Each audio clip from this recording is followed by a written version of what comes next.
In 1967 was the very first year of Mercury Cougar. Mercury was more of an elegant side of the Mustang. They wanted a car that would be a little bit more in the higher end, had a lot of different type of options, and it was a heavier car. Some people claim they were a better built car for the actual luxury driver with a two-door sports coupe model car that involves a 1967 Mercury Cougar. This car here is hideaway headlights. They had a lot of chrome, the script writing, and the color of this car is absolutely stunning. It's like a dark emerald metallic green. It's absolutely beautiful. And the striping, the choice of coloring on this car, I think is very unusual, and I really like it. This reader is kind of a dark burnt orange, dark red, tomato red striping all the way down the whole side of the car. The car's straight as an arrow, and I just think this is a pretty spectacular car to see with the wire wheel covers, with the three-prong spinner. Those are very desirable and very, very collectible.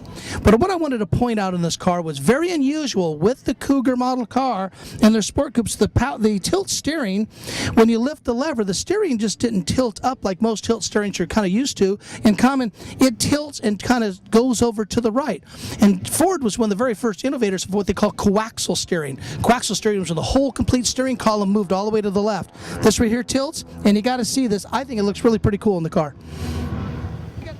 In all the years, we should do a show all about taillights and all the different stuff, the Gunfighter taillights, Shelby taillights, Cougar lights. Hey, we're at a Cougar, and this is where we're at. This right here was the type of model that had 1, 2, 3, so-called sequential lights. Thunderbird used it also, but the lights would go ahead. This was the first year they went ahead and used it, and the light would go click, click, click, then click, click, click, 3 at a time for the turn signals. And believe it or not, it was a mechanical. It was a switch that turned with a little arm that hit the buttons. 1, 2, 3, 1, 2, 3, almost like how a music box operates. And that's how these lights do. So to work on them back in those years, they took a little bit of know-how and working on them today. At my shop, we do get one in now and then. We happen to know a little bit about it, so we kind of got the step and edge on them. But the dealers, when they came out, the mechanics kind of pulled their hair out to get these little tiny motors to turn around for the lights. They do sell a kit nowadays, actually as a module.